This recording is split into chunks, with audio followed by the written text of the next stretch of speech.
Welcome to my kitchen. The recipe I'm going to share with you today is one that I reserve for special occasions. Thanksgiving, Christmas, birthdays, which is why I've named it Celebration Loaf. It's a little more involved than my usual one-pot everyday meals, which is why I've reserved it for special occasions. Also, mashed potatoes and gravy make the perfect accompaniment. And that's just way more work than I want to spend cooking an everyday meal. So we'll make the loaf today, and stay tuned for the mashed potatoes and gravy in another video. There are two things I do before I even start cooking. And the first is to mix up my spice mix. I have this, closer, Savory Spice mix that I put in this large jar, and, well, large-ish jar that I always have, and I'll put the recipe in the description box below. It's great for this loaf. It's fabulous for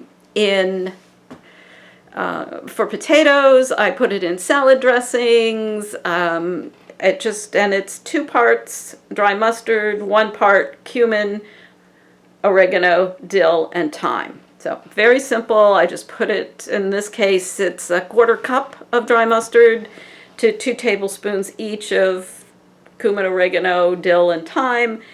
And I just mix it up in a big bowl, and I have it on my, my counter all the time. The other thing I do is I have the recipe on the back.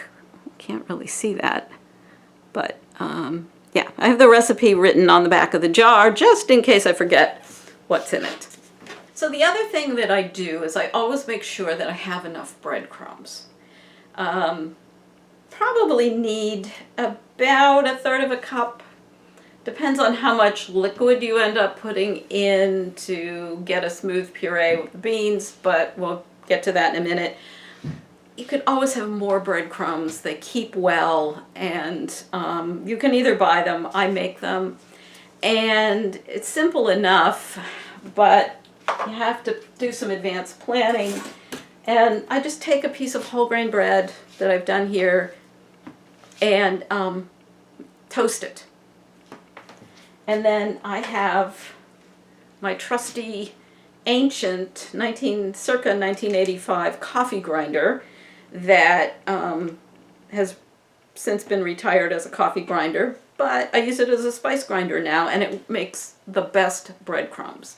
So I just tear up the bread, put it in the spice grinder, make breadcrumbs, but you can always buy them. So here's what you'll need besides the spice blend and the breadcrumbs. You'll need 6 white mushrooms, medium to large size, a large yellow onion, a large bell pepper. I've added a little extra here because this one wasn't all that big. 2 cloves of garlic, some tahini, about 1/3 cup, and 3 cups of chickpeas, drained and rinsed, and that would be about 2 cans. This recipe makes either 2 smallish loaves or 1 gigantic one. It's not that much more work to make more, so why not? So I have everything ready to go now except for the chickpeas. I've got my vegetables chopped, my tahini's measured out, and the only thing I have left is the chickpeas. I've used a food processor, I've used a blender, but I've just found the hand blender is about the easiest to use. It's maybe a little harder. The food processor is probably easier, but it's a pain in the butt to clean up. This is the easiest. So I'm going to puree chickpeas, and it's going to be noisy, so I'm going to turn the volume off. My pan's heating up now, and I'm going to add my onions and peppers. I'm probably not going to put all of those in.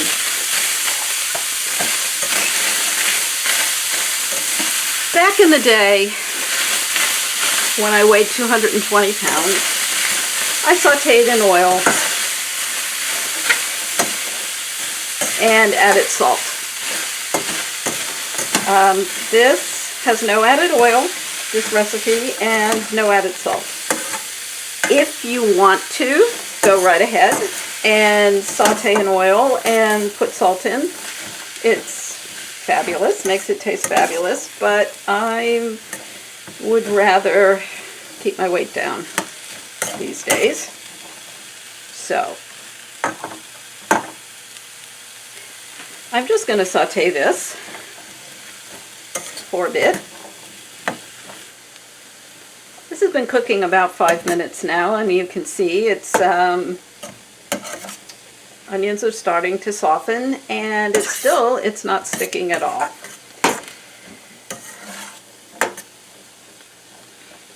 So what I'm going to do is add the spices. How much do I add? That's a good question. I never measure. I put in, because this is going into the loaf, I definitely put in more than I would intuitively put in for just the vegetables. So it's probably about 2 tablespoons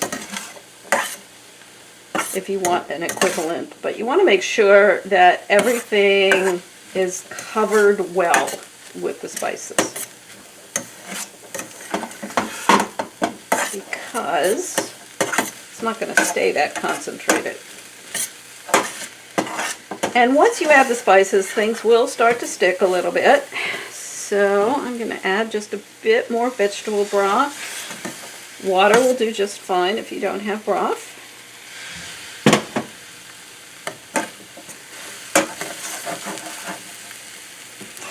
And once I start adding a little bit of moisture, I can go ahead and add the mushrooms and garlic. I always wait until I've added some moisture, because the garlic sticks and the mushrooms absorb a lot. This is starting to look cooked quite nicely. And I've done it without oil.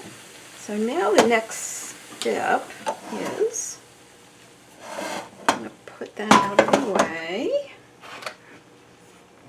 and get my some mixing bowl.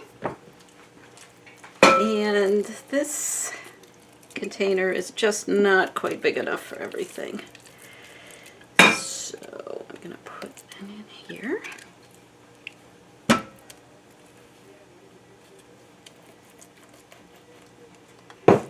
And I'm going to add but I'm not going to add the whole thing. What I'm going to do is reserve about a third of it for the gravy.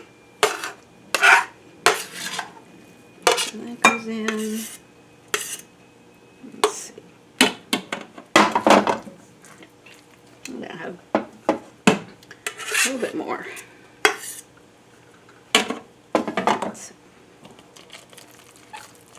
Okay, so I've got my vegetables mixed in with the beans, and now comes the tahini.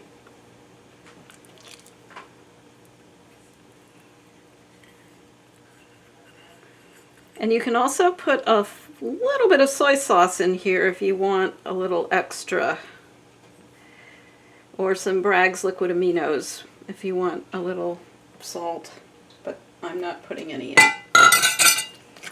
So now tahini acts as a binding agent.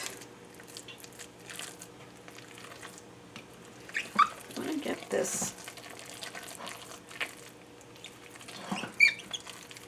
mixed up. Good. And breadcrumbs. Or flaxseed meal or oat flour. And it looks like I'm going to put half of them in and then see. This is how you kind of have to gauge as you go. Put some in and see how dry it makes it. Because we really just want it to start holding together. And it will absorb, the breadcrumbs will absorb some of the liquid.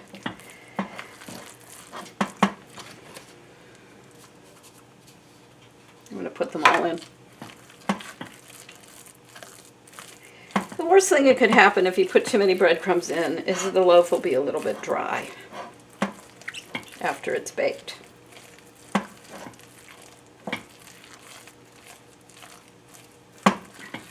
Just make sure everything gets... Okay, so one thing I do use oil for, not for flavor, but I actually do oil the pan. What I do is I'll just put a few drops of oil in it and then wipe it out with a paper towel. So half of this is going to be one loaf. And we'll just put it in the pan.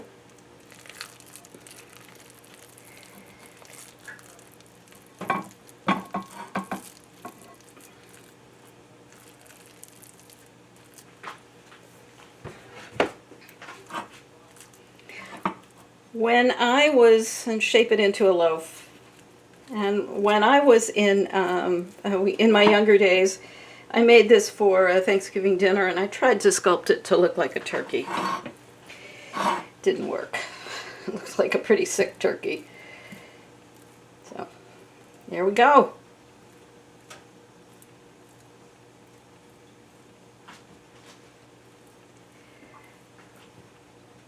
Got the loaf. And now I'll make the next one. Bake it in a 375 degree oven for about 40 minutes. I just pulled the loaf out of the oven, and I had this idea about the second loaf, and instead, because this makes such good leftovers, sandwiches particularly, I decided to bake some patties, and we'll see how they turn out, but they look good. And I've got some whole grain bread here and some greens to put on them, and I'll probably spoon on some this is some diced tomatoes, canned diced tomatoes, because this time of year, fresh tomatoes are really meh. And the other thing, I'm heating up some soup, some leftover vegetable soup, and that's our dinner tonight. Feast. So, this loaf is part of a feast worthy of a special occasion. If you're interested in seeing more videos like this, or in the mashed potato and gravy video that's coming right after this one, please subscribe and click on the bell, and you'll get a notification when that video is published. Thanks for watching.